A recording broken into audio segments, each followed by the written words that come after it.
Atlas demo where the last version from Doctor's Woods cohorts are in there? I can, I mean, sorry, Dr. Wu, I got pulled into work-related stuff, so I'm not available right now. Unfortunately, I was hoping Aza could help. Is Okay, there fine. anything that I can She is do? totally helping. Okay, I can manage. So, so we'll go over the demo cohorts. Is there anything that is in the cohort diagnostics that we might need Gowtham for? Is there No, anything in the app that no, we want to look at? Okay. I have already reviewed cohort diagnostics. They need to be refreshed with the new definitions. Awesome. Okay. Okay. I just need to make sure, I mean, it is helpful for someone else to check them for logic. So it's not just me. Yeah. But I think I've done the best I can at this point with all the demo Atlas cohorts I listed in my latest post. Perfect. So, Gautam, you can go. I will, yeah, it's fine. Doctor, would you want to share your screen or do you want me to go over the demos, the cohort, the I can Atlas share demo? my Yeah, screen okay. if that's okay. Yeah. Yeah, so this is the post. Here are the demo cohorts. I will pull them up. Are you seeing my screen? Not yet. Not yet. Duh.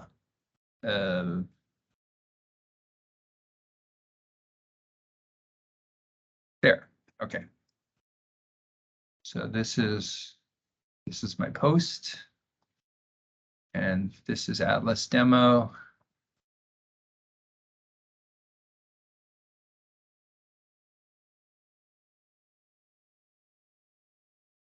So we do use PD unanimity. I can never spell that correctly though. I can't say it. I think I said it yesterday on the call and it came out something completely different. I did not make Let me up the ask, term.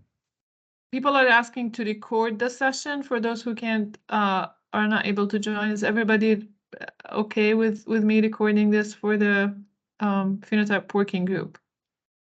Any objections? Okay, here no objections. I will see if I can record.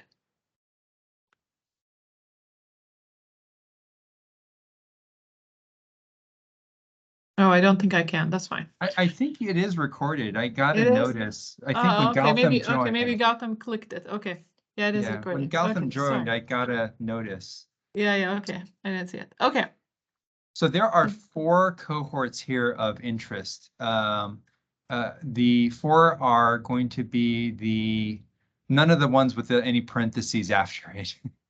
So this one here, persons with Parkinson's unanimity, is the core definition.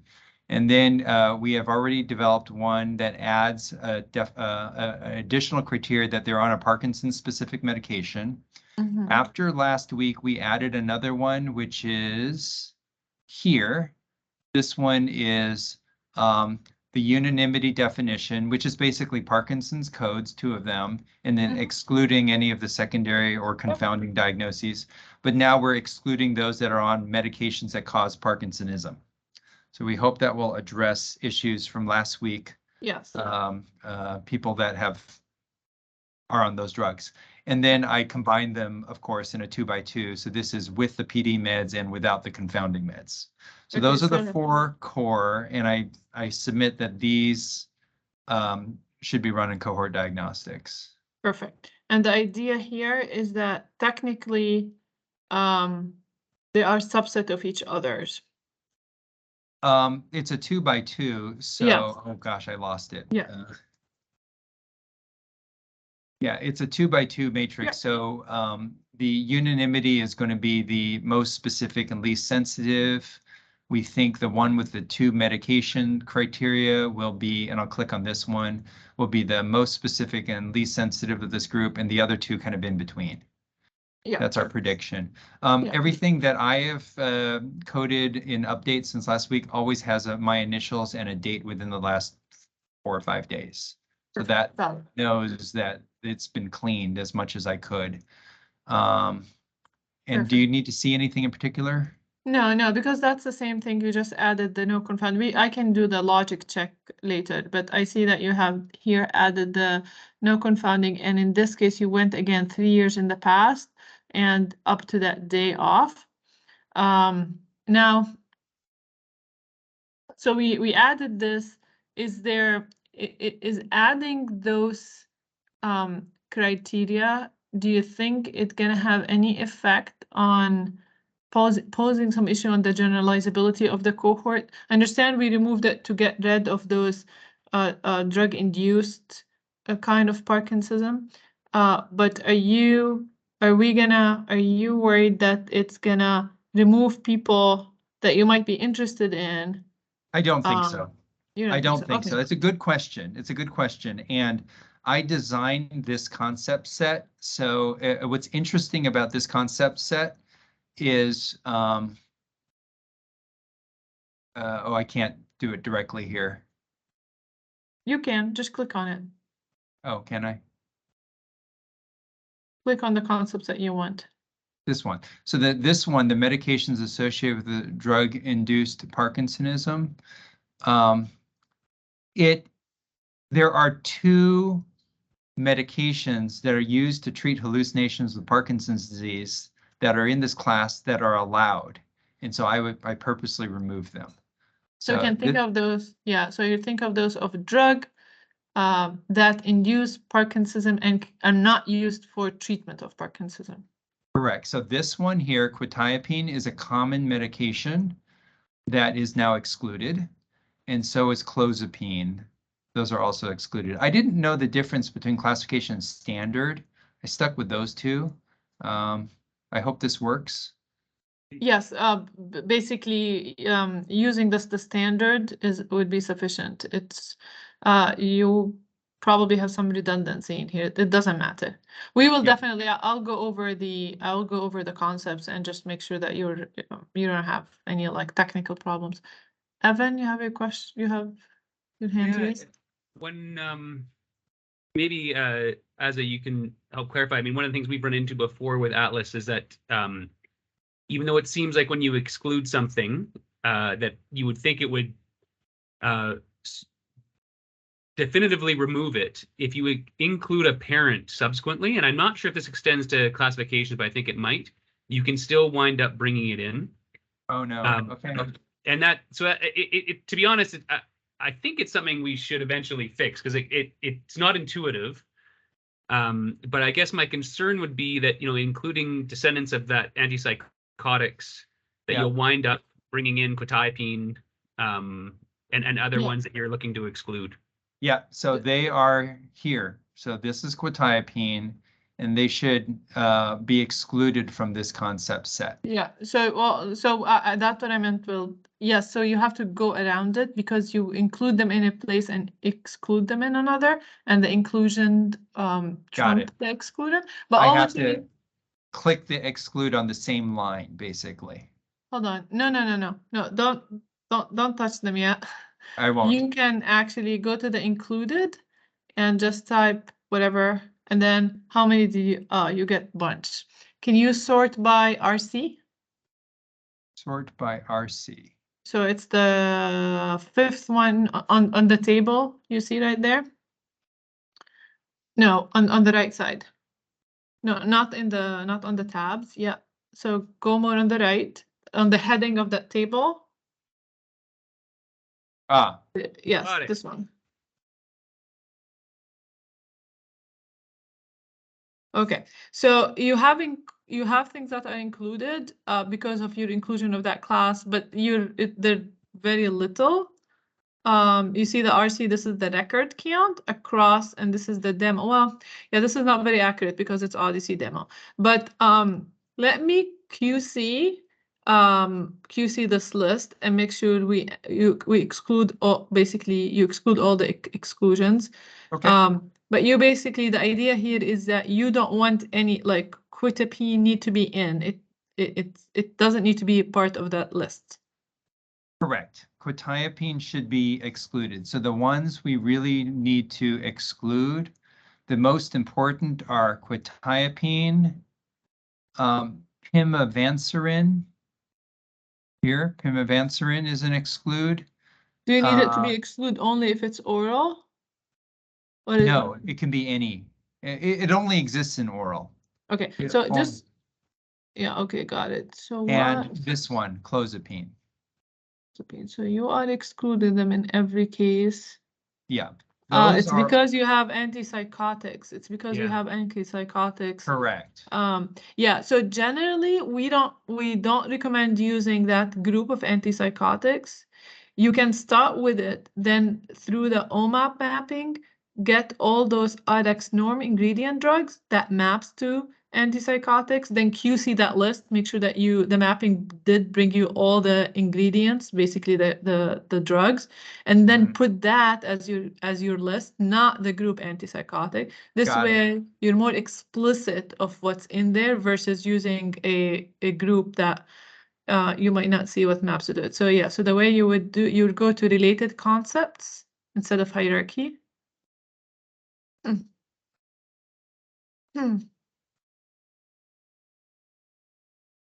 Yeah, there are many, many different forms of antipsychotics, and I wasn't familiar with them, which is why I chose the classification. And then you would go and pick from the class. That's the left side filters. You see the one more and one Standard? more. Oh. No, well, yeah, but the big one is the class filter. Class. Yeah, Okay. and then you find ingredient. So Ah, you,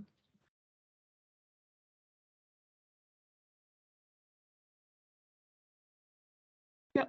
Okay, and now pick RX norm from the vocabulary. Here, yep. Okay. do you So do you you have include extension or not? no, those usually maps to RX norm. Okay. So All that right. would be the most parsimonious list. And then here you go, 64 antipsychotic. So you can either include all of them or pick the ones you want, or you can pick and include all of them and then remove the ones you don't want. I see. Okay. Do you want me to do this now, or should we? mean- No, I can do it on my own. I Okay, think I so understood. looking Yeah. at this list, there are 4 to exclude. Quetiapine should be excluded. Lithium should be excluded. You know That what? does- Then let's do it together because Let's do it together. yeah. Should we So what just you need create to a go. new? Should we just Yes. create a new set? Yes. And I would call it antipsychotics associated with Parkinsonism and not used for treatment of Parkinsonism. So be explicit. Yeah, it's more than that, because there are some other drugs that also do this. So, ingredients that cause Parkinsonism, excluding those used for PD. That sound pretty good? Yes. For you, Alan, just wearing my hospitalist hat, something that happens more often than we'd like to see is the invariable kind of exposure to an antipsychotic in a Parkinson's patient that is being used for agitation or other things in hospital. Yeah. Because I've seen it a few times, it makes me wonder, these patients are probably at a higher risk to get hospitalized, get some inadvertent exposure, Yep. which might just be very short term. And just was, wanted to throw that by and see what you thought about whether or not you'd want to have those ones excluded as candidates. I wouldn't, is my first instinct. Because they definitely cause Parkinsonism and they confound things. And I think, I mean, if we wanted to exclude them, I would just say that these should be outpatient prescriptions.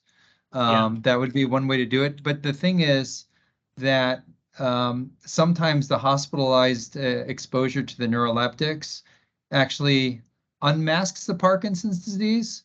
Right. or it confounds the diagnosis of Parkinson's. So I don't think it's very easy to deal with. Yeah. I think it's another question later to sort of restrict it to outpatient prescriptions, because then there's a duration to them. Right. Or to OMAP has that construct of a drug era, where you would look, so I think it would be similar, and as you can maybe clarify, how I think if to define kind of the era length, and it looks for repeated dispense events or something that would define a longer term exposure, would be another way. But I don't know how much more complicated that would make things, and I don't know what your thoughts are there.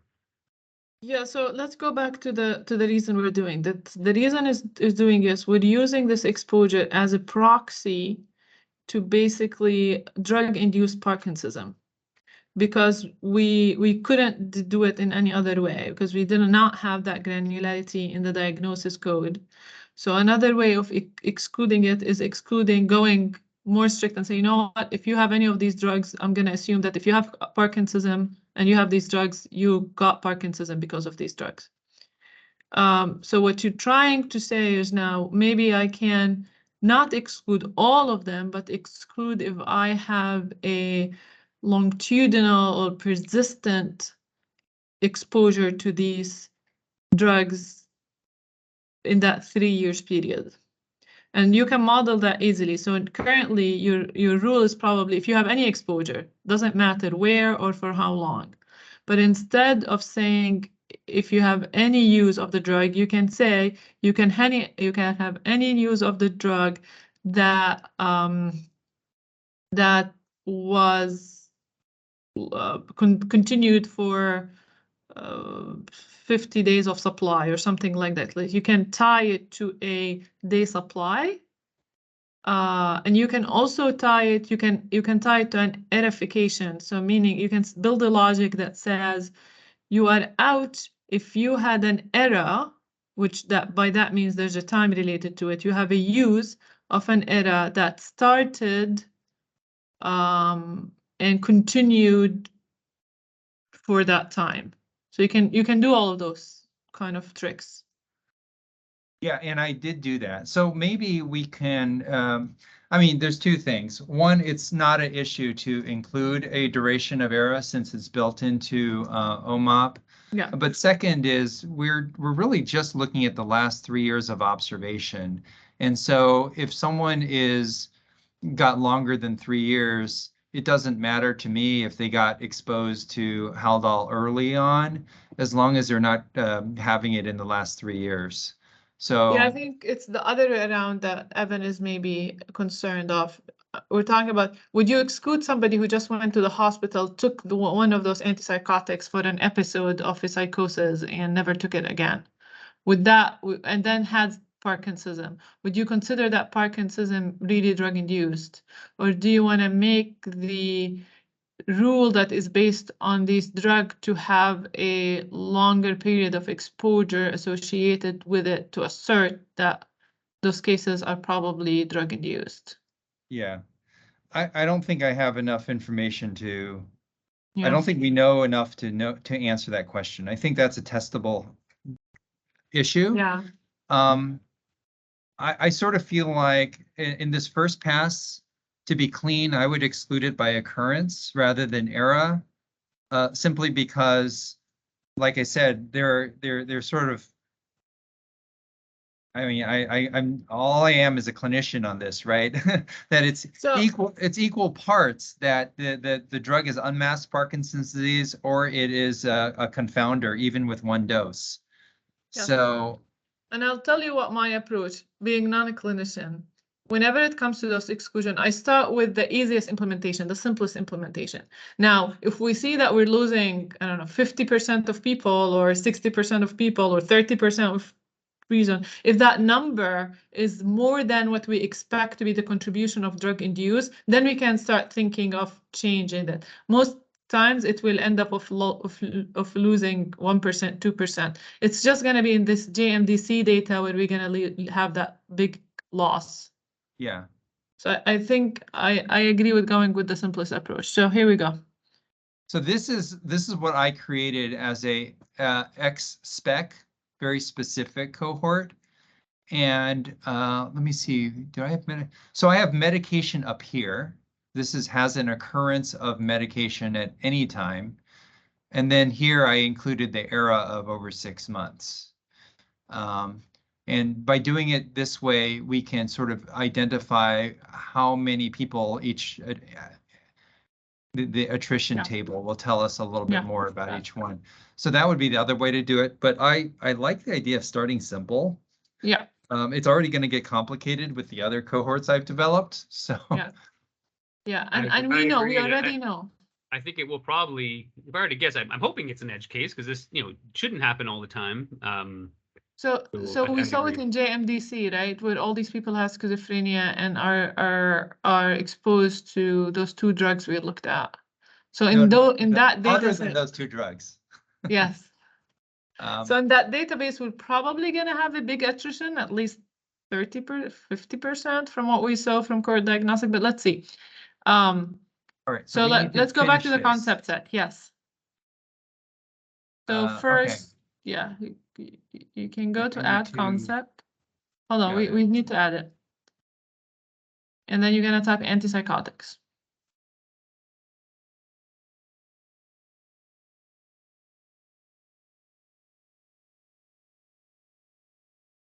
So same thing as you did. You're going to click this guy. You're going to click the RC? Or no, over here. No, not yet. You need to first click it. So you're going to pick that first ATC. Oh, that's right. I have to click this here. Yes. And then you're going to go to related concepts. Yep. And then you're going to pick the ingredients RX norm. Got it. Shoot, that makes me wonder what I did for Parkinson's drugs. We probably have to look at that one too. Class, right? Ingredient. Oh, yeah, the filter on class. Yeah, here you go.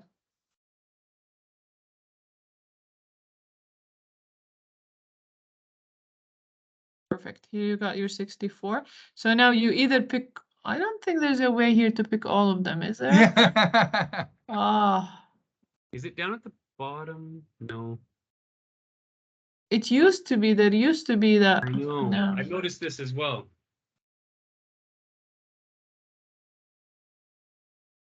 Oh, lithium's okay.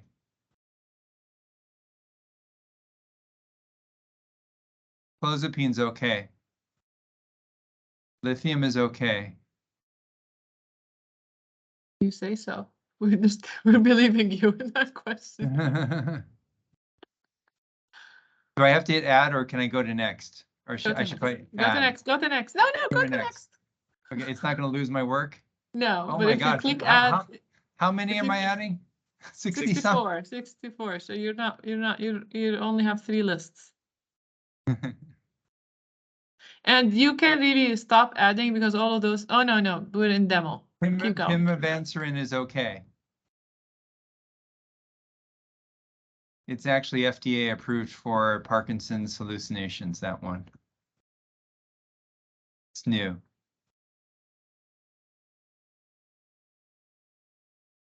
Now, I'll throw it out there, not to necessarily force you to revise it. It can be helpful. I mean, if we had the add all, sometimes it's nice to add them all and then make your exclusions explicit in the definition. Yeah. You know what I mean? Yeah. So now add on descendant and then add the concept. Okay. So now your concept set should be ready. No, there's more. There's other kinds of drugs that cause Parkinson's. Sorry. Yeah, go ahead. That's why I didn't put antipsychotics. So, is that it? Oh, okay. We're done with antipsychotics. So now you're gonna go back to your concept set. See that it's nice. It's about 50, so 58. Now save it. And now go to add.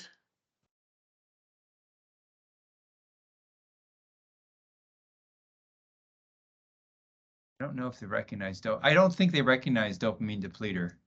So it's this drug. We can look at related ones. This causes Parkinsonism as well. These don't block dopamine, but they cause dopamine. And we need to find the ingredient, right? Yeah, so you can either pick RX. No, go back. Oh, don't do it this way. No, hold on. Hold on, Found go it. back to the drug details. Details, yep. Oh, hold on. No, I Oh, just did- picked a random one. I figured I would walk my way to the standard one. Yeah, no, go back. How do I go back? I can just click All the way. sets. Okay, let's try again. So type your drug again. The easiest way to find it is type it and then pick Rx norm. You'll find the ingredient. Ah, okay. That's the way. Now these are all more specific. How come it didn't show? Okay, sort. Hold on. I found it. It's here. Oh, But because this is here. another one. This is an alternate one that I want to include in this Okay. set. Okay, hold on. Okay, then add this one. Are I they can all add this belong? one. Are they all? Do they all belong? Scrolling. Do they all belong to any group? To any? I tried to walk through the hierarchy and they did not. There's one more called valbenazine we're looking for now. Just add descendants and add it. Okay, so I add these two. Mm-hmm. And then we need to find valbenazine. Yeah.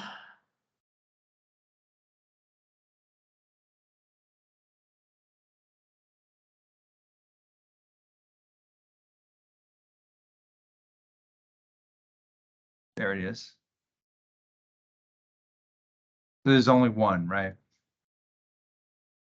Yeah. If you add When it's Rx norm, it's only one. if you just want to check Yep. the hierarchy again, click on it. Now that you added, click on it and go to hierarchy. So they all map to this other nervous system drug. Yeah, it was not good. I tried this. Parents, yeah. So Any it was, other? I think that does it. Yeah, lithium, pimavanserin, clozapine, and quetiapine are excluded. We've included our dopamine depleters. Oh, there's one more, reserpine. We need to add that one. That also depletes dopamine. I think that's it. I mean, there might be some rare There we go. international ones, but I went looking. So here it is, this one.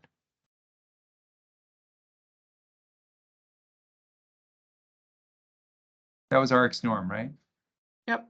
And add. Yeah, it was Rx norm. It was, okay, good. Now I'm happy. I'm happy. Perfect. So now swap, save your concept set. If you have 62, Whoops. that's right.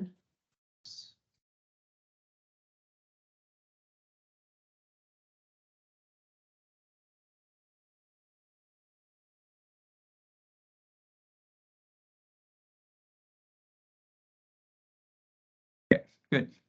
Happy. No, save it. Yep. All Now right. you're gonna go back to your cohort definition. Can we look at the other concept set here for Parkinson meds? Maybe I did the exclusions wrong there too, right? So we have ingredients, that is good. This one is medications associated with drug-induced Parkinsonism. This So is the old one. Yep, This is the that's one you want. retired. Yeah. This one is tagged with use PD. So I think I did this right. These are all standard drugs. They look, yeah. And there's no exclusions. So I think we're good. So does it make sense to you that there are 12 chemicals that are used for Parkinsonism? Yes. Not more? So my usual click is go to the ATC actual website and look at what's under the class to make sure that the mapping did not miss a new drug. 'Cause sometimes Cool. How do I do that? so you can Google ATC. Oh. So, yeah. Like this? No, they actually like there's an ATC website, like official. Hold on. Air traffic Hold control. on. I'll give you the I'll try to find the official thing.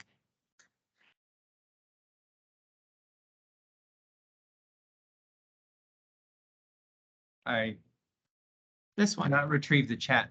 I'm gonna have to close Oh, out. you can't retrieve the chat. Find the chat. I'm gonna find the chat. I can't see the chat. You still can't see it? Hold on, I, I can do it on my side. yeah. Yeah, I don't have chat. I'm not special.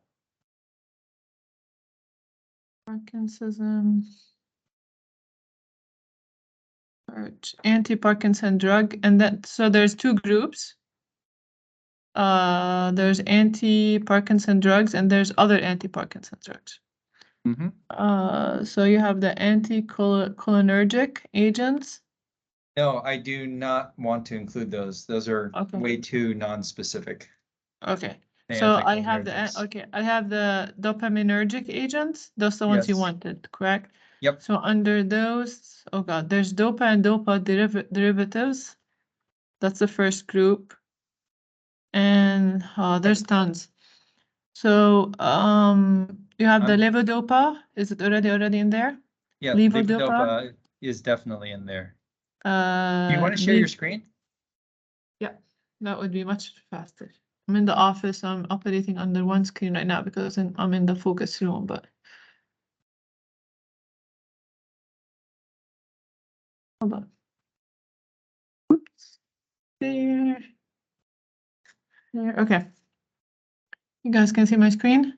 Yep. So it's kind of small. Let me see if I can make it bigger. Yeah, so I don't know the levodopa, but it looks Small. like that would be reasonable to include because we associate it with the decarboxylase inhibitors as a treatment with levodopa as well.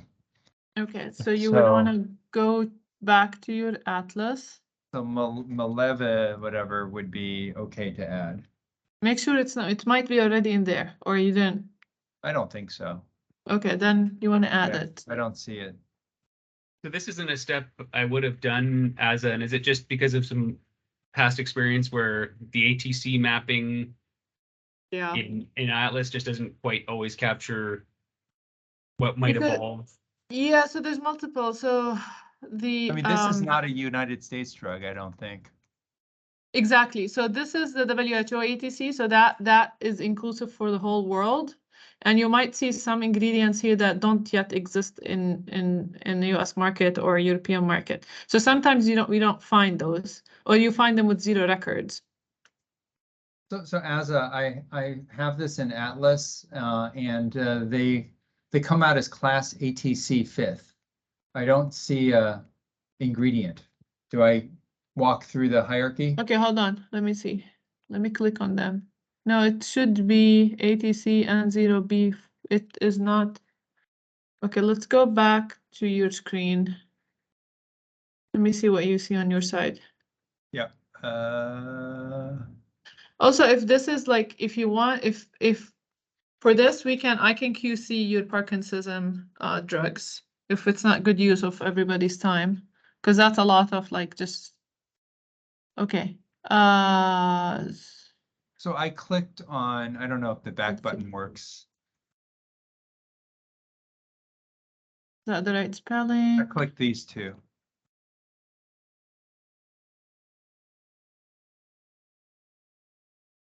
Okay, so yeah, so it is, so it's right. So it's not showing, so it doesn't have a, it's not yet an RX norm.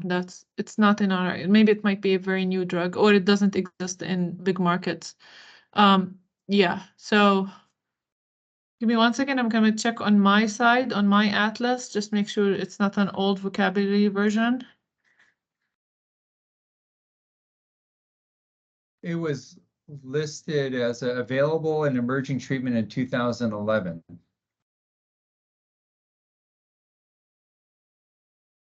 And there's not much about it. I mean, I think at first pass, I don't think this is a widely used drug for Parkinson's. Yeah, it's if it doesn't have a, okay, it doesn't have an RX norm, so we can just ignore it. Yeah, how about you keep your how about let's do the ATC, let's do the same trick, and then I will just QC it to make sure that we didn't miss anything. Does that make sense? Yeah, that's So fine. keep your list the Yep. way you did it. Looks like you did it the right way. And then I will just click that there's nothing that exists in RX norm that is not already in your list. That is in the Yeah, ATC. or that exists for ATC, but it has to be, it's got to pass at least some specificity for Parkinson's. Got it. Like So anticholinergics are used for everything, allergies and so on. So yeah, there's some judgment there. absolutely. So I'll just text, like email you anything if I found something that is not included. Okay, sounds good. So, But generally it should work. It's just extra level of cautious is to just go and make sure that there's no missingness. yeah, no, that's important. I mean, so now what we do is we just have to go to these confounding meds.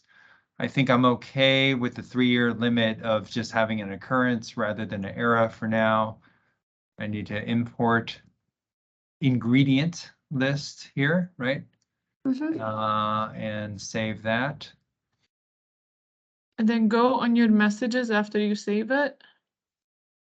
Save it first, and then fix it.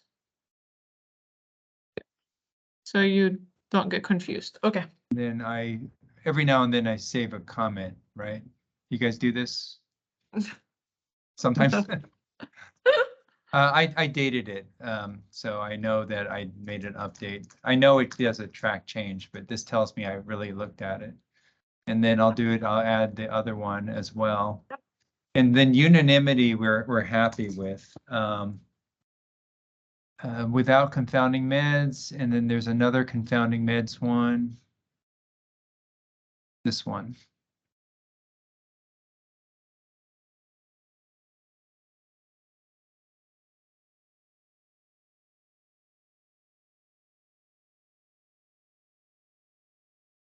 Okay. Okay. I think I might have gotten the date wrong on the other one. Okay, so in order to do sensitivity specificity comparing these 4 cohorts, I created the X-spec and X-sensitive ones. So I hope those are sensical. And then I have 2 flavors. I have the earliest entry date and the latest entry date. I think we'll use the latest entry date to be consistent with the current cohorts, but I created this because I was figuring out how to do incidence.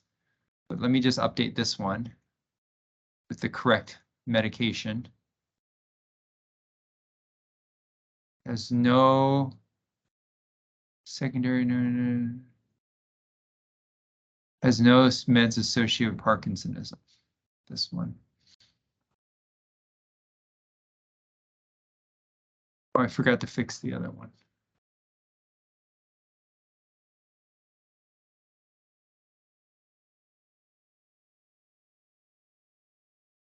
Okay. What was your approach for the X-spec? So this is something we presented in the abstract in 2021. Okay. So we did none of the exclusions. The order looks funny. This was based on what I presented last year at Phenotype February. Maybe I'll reorder this because I think the PD codes come higher up, but it was the 4 years in a row with the Parkinson codes, medications, and it also excluded this one, Parkinsonism confounder conditions. So this one gets rid of schizophrenia and so on. But otherwise very similar to the other ones. I will review this for order. I think it doesn't look quite right. So, but your general approach is you added more codes in a period of time, and then you excluded more other conditions, including schizophrenia. Correct. Yeah. Medications. I'm going to reorder this the way our abstract was written, so that it's yeah. So 1 PD condition in the concept set, and then 1 specific code. Yeah, which the same thing you used in your definitions.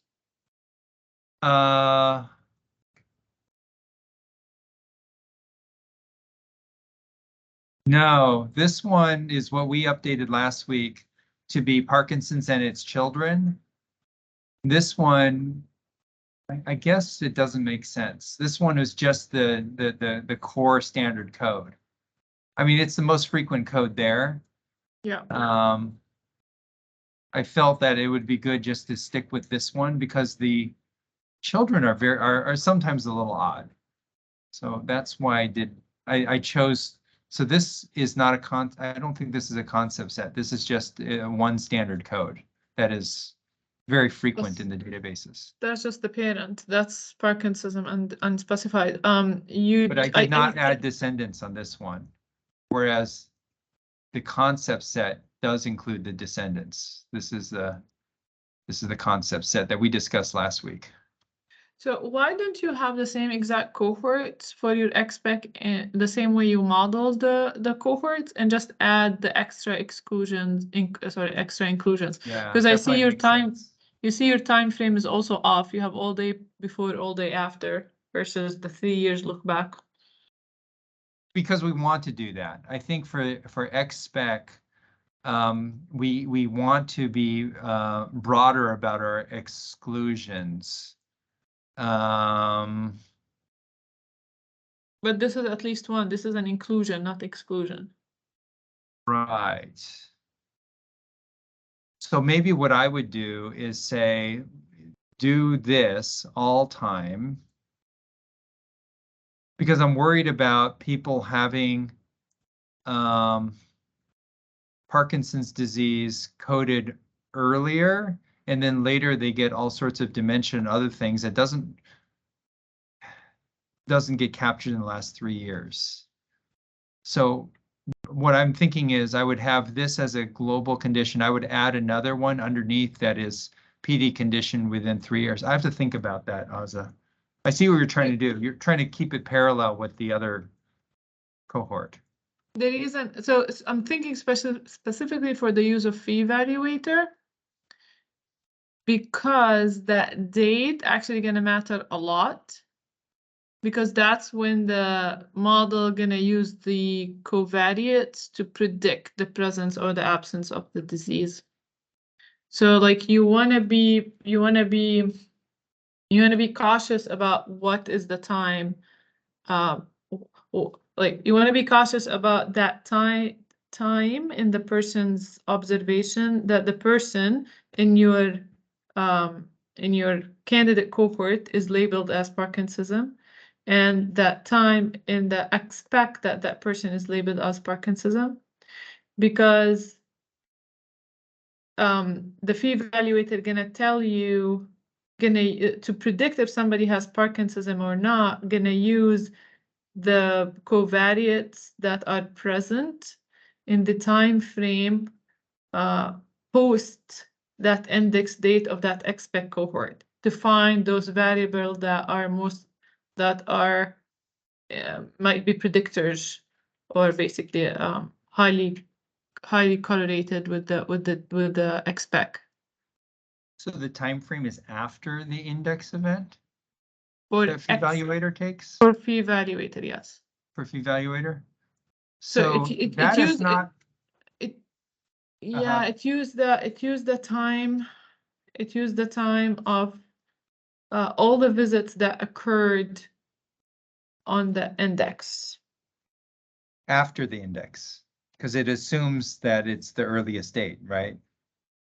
It doesn't assume it's the earliest date. It doesn't, but it assumes that whatever is happening, whatever events are happening, gonna happen around that time frame, just before and just after the person gets the disease. I see. And the way we've defined this, meaning the latest event as the index date, limits all the codes afterwards in some sense. Correct, but I don't think it matters. I'm just worried about. I'm just thinking. I don't think it matters for your cohort. I'm just thinking of your expect cohort.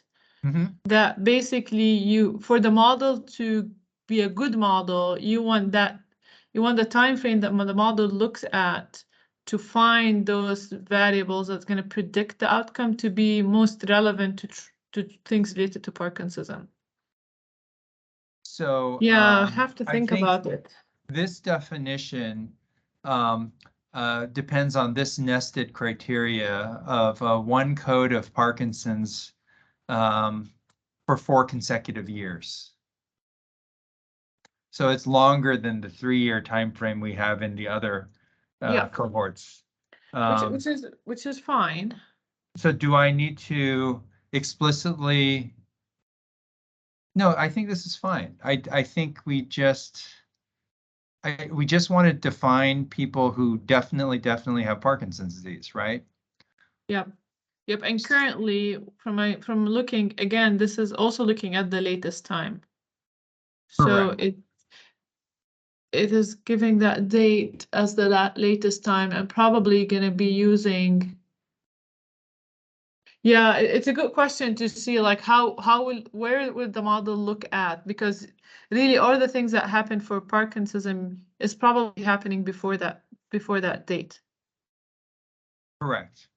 All the predictors are actually what we would imagine Phevaluator should do is look at everything between the earliest date of this very broad criteria and even before then, all the way until the latest event.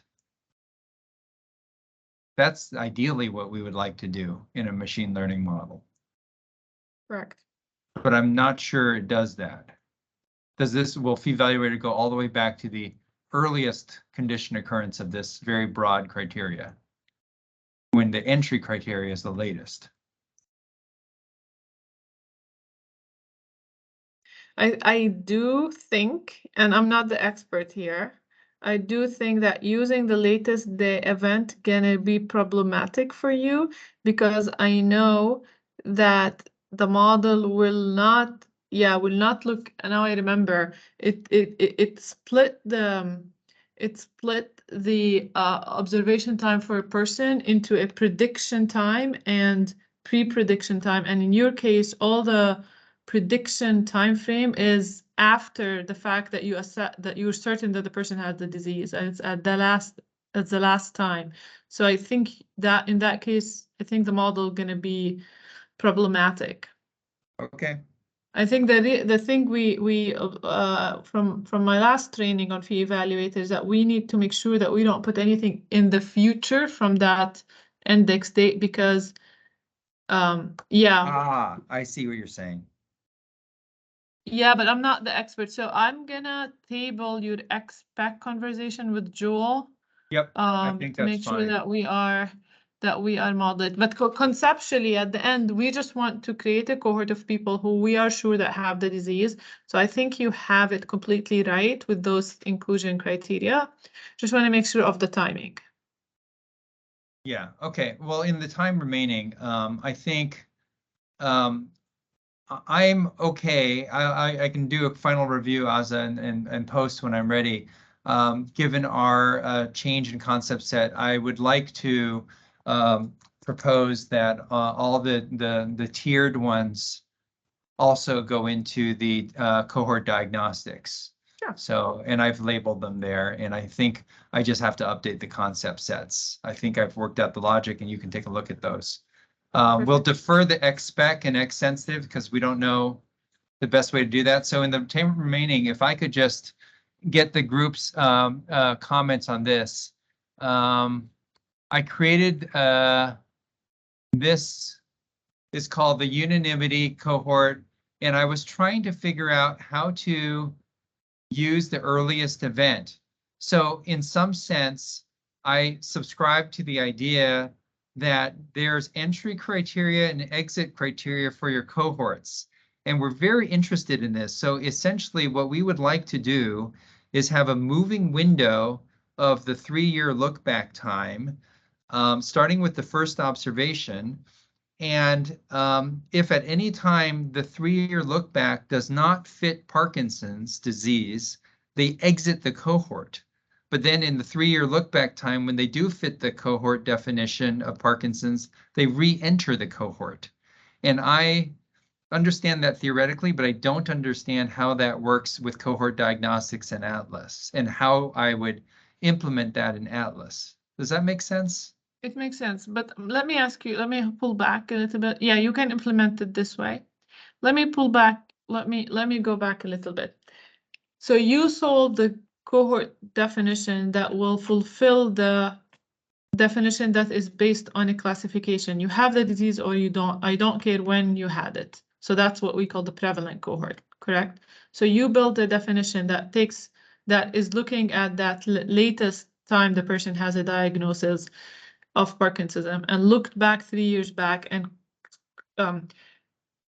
qualified the person that truly have the event by satisfying a set of inclusion criteria that had to happen in that 3 years window. So the problem or the comments on that is that this is good, but your index date, the time that you're labeling the person as has Parkinsonism is probably later than the true time because you're only asserting that label at the end, at the last time the person has diagnosis. But in your defense, you don't care because in that case, you're just trying to pick everybody who had diagnosis and say that at that day, I know the person had diagnosis and probably had it for 3 years, but it doesn't matter to you because you're just creating a classified or a prevalent cohort, correct? Yes. And that's fine. There's nothing wrong about that.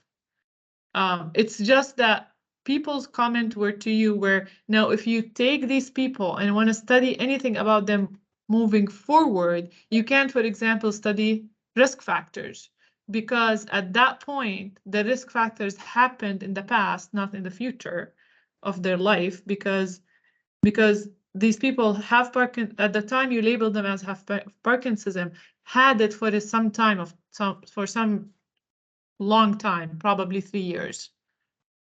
Or So longer. say you want to look at the relationship between, what were your questions? I think you had smoking. I forgot. There were some risk factors.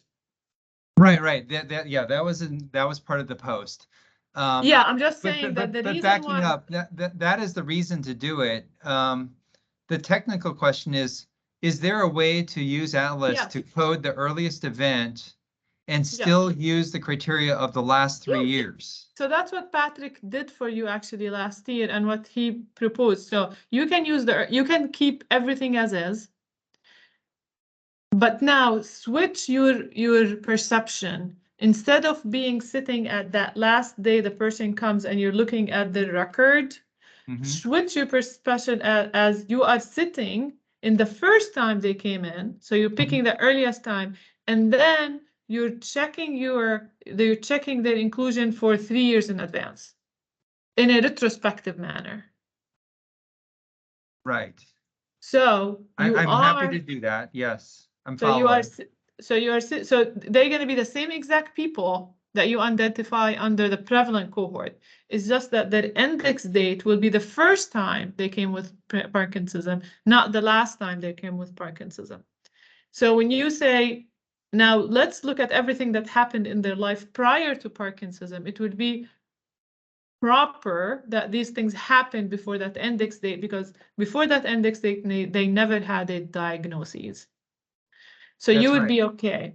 The only problem of that design is because you're imposing so many requirements on the future time, that's where you come into that survival or immortal bias when you run analyses.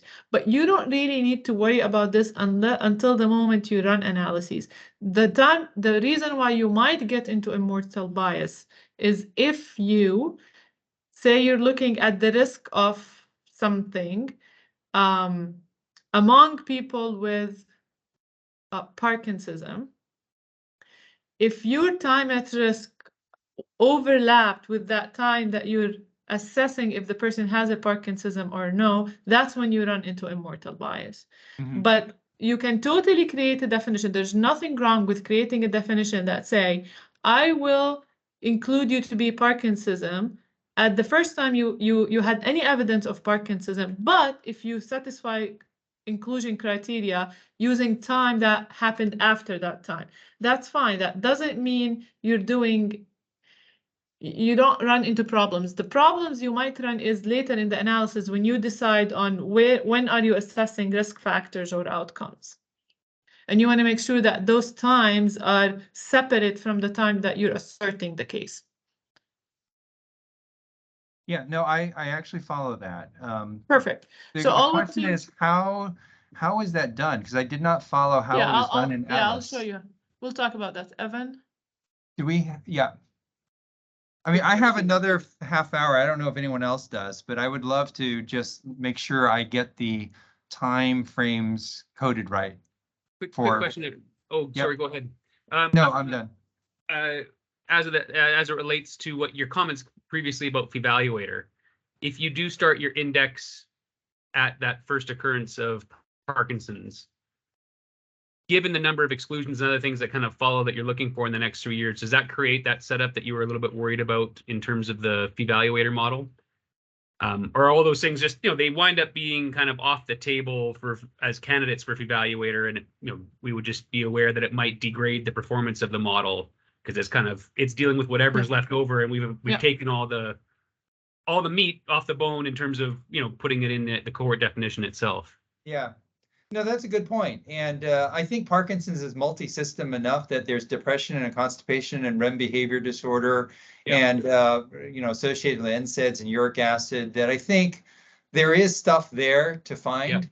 But I hear what you're saying. And I think there is a risk that we are taking off some, but it is complicated. We are intensely interested in what predicts Parkinson's disease, but we're also interested in what predicts progressive supranuclear palsy, which is, so that's empirical Evan, question, I think. I realize I do have a meeting at 2 that I can't skip, but Evan, can you just technically show Dr. Wu how you can do earliest event, and then all the rules will be, instead of 3 years prior, will be 3 years post? So Yes, I think so. I have not dug into this as much, but I can so it's take the a look. same. So now you think about it. If you pick the earliest event, and now you want to make sure that all these things happen, drugs happened, another diagnosis happened, a diagnosis of secondary Parkinsonism did not happen. All these rules are in there, but now the time frame for these rules are not 3 years in the past, but 3 years in the future. That's it. Yeah.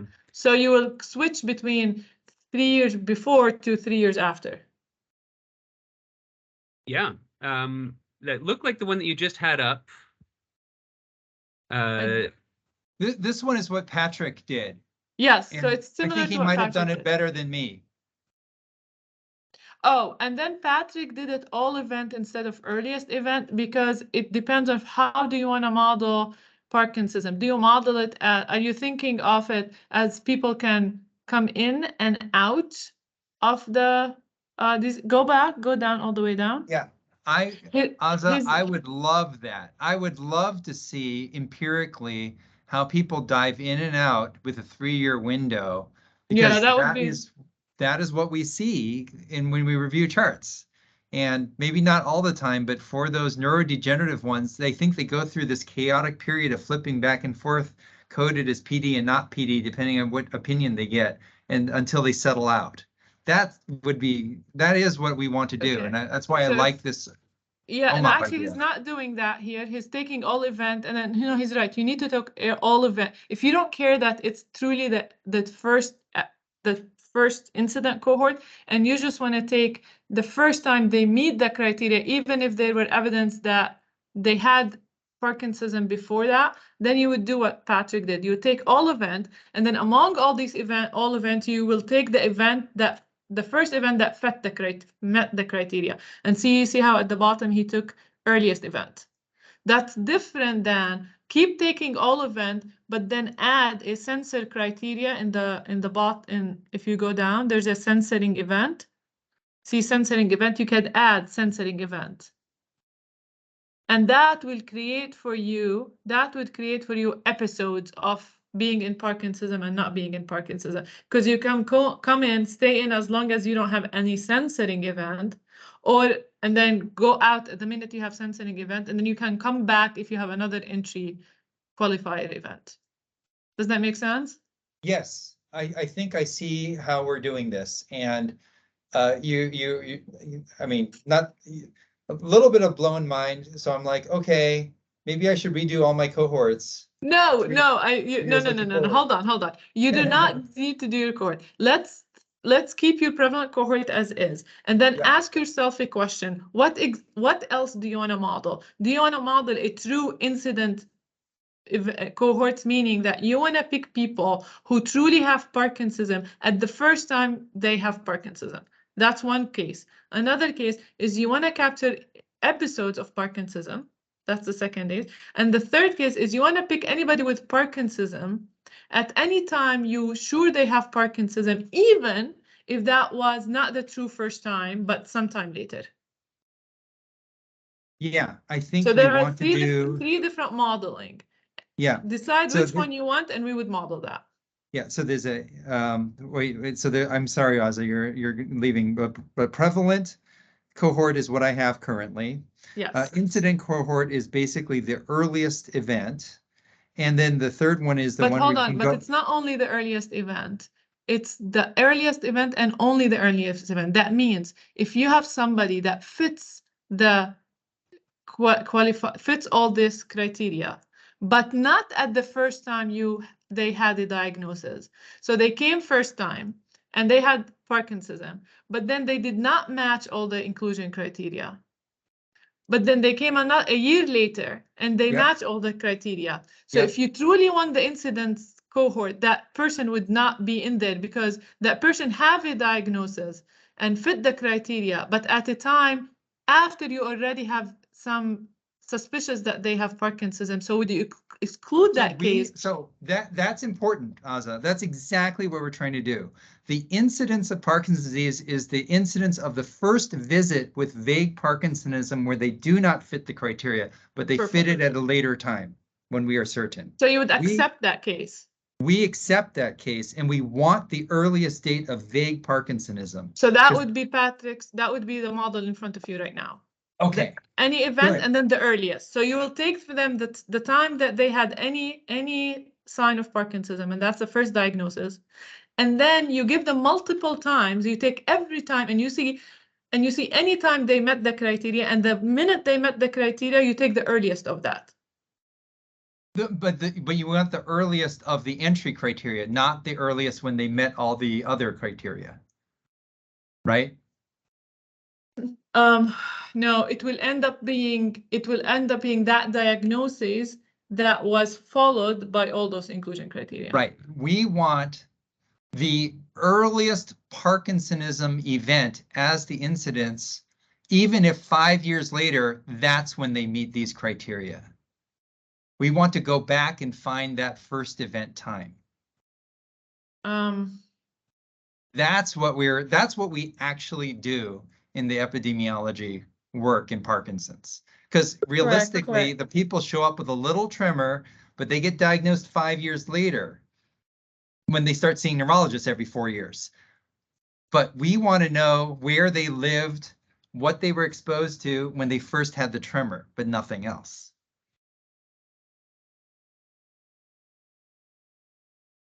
Yeah, so in Atlas, so you have all events. That's what I was struggling with.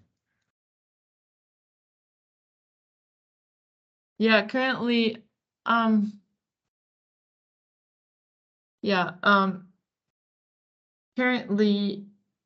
it will subset to that event that met the criteria. But you know what? It doesn't. I think in here it won't matter too much because you're having that 3-time frame, so it will end up being in the same bulk of time that first time. But it might not be. You might not meet that 3-year window till 5 years later. Yeah, and in that case, we're gonna pick you at that time that met this. Exactly. And it's an empirical question how often that occurs. Okay, listen. Yeah, I do need to go, but I understand your need. Let's just have another call. Yep, we'll work on, I'll pass through the cohort diagnostic ones I want. So now I think I know exactly what we need to do, but we can't do it in Atlas. But Gowtham has a very smart way of doing it. We'll create your cohort. We'll create this one, the one Patrick created. Then we'll create a cohort that takes the earliest event of any Parkinsonism. that earliest event, and then we overlap them and we take the date of that first time. So we can do it. It just can't be done. It needs to be a little bit. We can easily do it in the CDM, but not clear, not straight from Atlas. But we can do it and create that cohort. Okay. I will post when I have all the Atlas demos all ready to go. But thank you, everyone. Thank you, everyone. Bye-bye. Bye.